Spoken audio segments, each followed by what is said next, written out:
Today, trees are an important part of our life. So, let's talk about it. Bum ba ba bum ba ba bum. Direction, direction, ba ba ba ba bum. Hi guys, welcome to a new episode on the channel. Today we will be talking about trees. Not much of a topic to talk about, would you think? However, it is such a topic. Now, here is how it is formed. Trees, let's talk about their basic facts.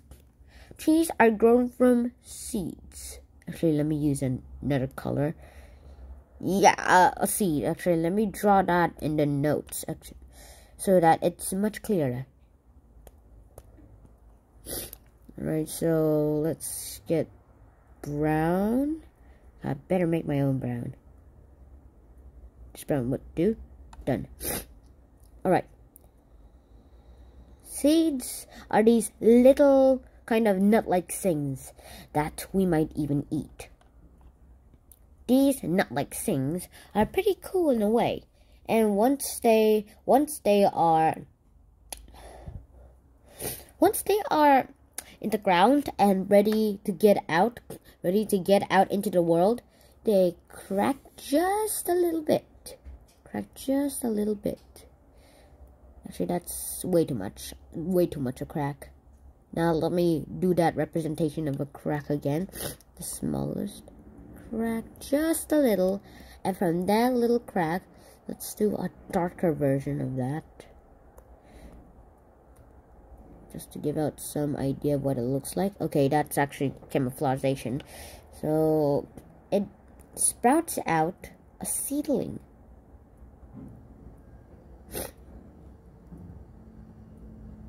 This seedling later grows into the tree we now know today.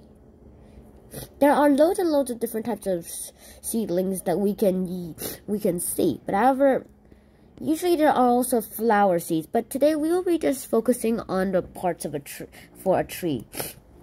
After the tree sprouts into full grown, it starts growing roots that goes down. Then they start adapting their trunk and they start adapting their leaves. This is the trunk. It is a bare wood-like structure. And then, these are its branches, which form into smaller branches. And then these green stuff are leaves.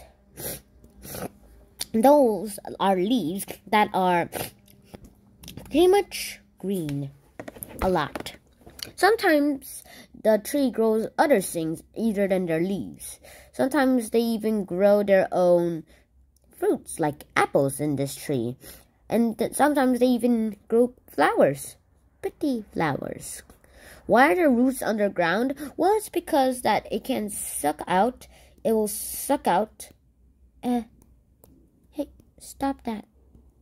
It will suck in all the water that's underground into the tree. And give it to all the leaves. And like humans, it is 90% water. It is 90% water. Like humans, it is 90% water. That is a lot of water. And that's just like humans, by the way. That's like humans. Yep. Okay. And now, it also sucks in different types of nutrients to its body. For some of these, vitamin D's I'll take in. And also it sucks in vitamin C from the ground. Let's say that all these colors are different nutrients of the tree. Okay, I'll give out more nutrients. Okay, that is a lot of nutrients. And now let's talk about some of the rarest types of trees in the world. I'm not kidding. This is a real life tree. This might look like it's been drawn in an artist studio. Looks like it's drawn in an artist studio. But it is actually not drawn in a studio. It's a real life thing. I have even seen it myself. here is what happens here.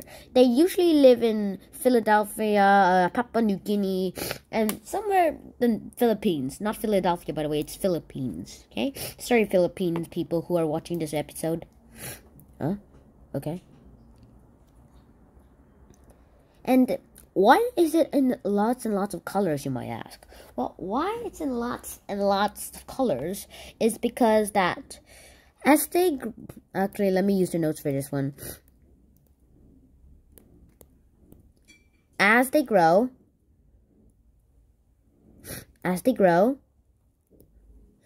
they usually have normal skin at first, but then they take out a layer of their bark as it sheds. Actually, let me rewind to that. Okay, so let me make the trunk again. Okay, it's gonna be a long episode. Okay, and then we zoom in. This is as far as I can get, okay? Even more coloring. And then bits of the skin goes away. And in those pieces of skin, okay, just good.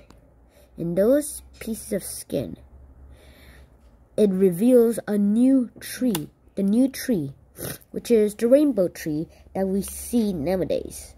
That we see in the rainbow eucalyptus. Okay, come on.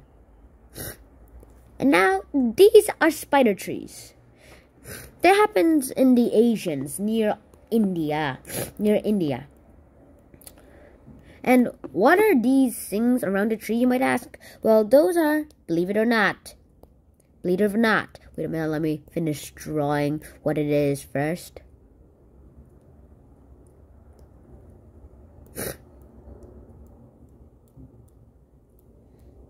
Okay, so this is a clue of what it might be. Yes, I know I am drawing Spider-Man, okay? Bit more, some white, and then poop. Yes, it is a cobweb. It is a web that spiders make. Now, long ago, there was a flood, a literal hazardous flood, and all the spiders have had to flee the water up into the trees, and since they knew that it might last a long time, they decided making these cobwebs on there. Turns out it was pretty useful after the flood. After the flood, the traps that the spiders made, the big gigantic traps the spiders made, caught mosquitoes, which gained down the malaria population. Malaria population. And then let's draw a spider. Arachnid spider. And I want to make it a black widow spider. Okay. All these spiders have been catching mosquitoes for food. And thank you, mosquitoes. Thank you, spiders. And that's where the Tree of Life comes in. There are loads and loads of myths around the world about the Tree of Life. The Tree of Life is said to be the first tree that gave birth to the whole human race. And then there are the redwood trees. The redwood trees are so far the largest known species of trees, the tallest known species of trees we know today.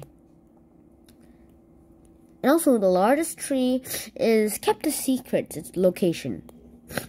But sometimes we use these trees and break them down for firewood. And that's not a good tree. That's not a good thing to do.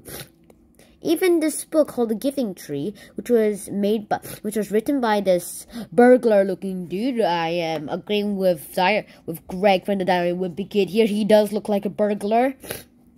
Who wrote this book called The Giving Tree? The tree gave all the things from a boy, all of his wood. She gave all of her apples away to the boy for money. She gave all of her wood away. She gave all of her branches away for the boy, and even the trunk away for the giving tree. That was the best time of their lives. And finally, the giving tree was only a stump where the boy and the tree lived together for all those years. They have been there, and they have been with each other. Now, that sometimes wood is a good thing. So if giving trees are kind enough to lend their wood, I would say that's pretty good thing for humans, an alliance with trees. Even if trees aren't able to move around onto other places, they are still able to move their offsprings to those other places, their babies. And that's what's probably important to the giving tree. This is the end of this episode. Hope you enjoyed this episode as much as I did. Please like, share, and subscribe to the channel if you haven't already. And I'll see you in the next episode. Oops. Shinhan out. Peace! Subscribe!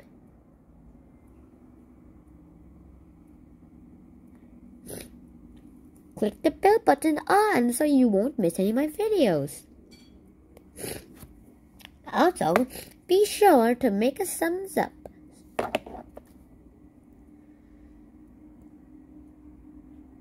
Bye-bye.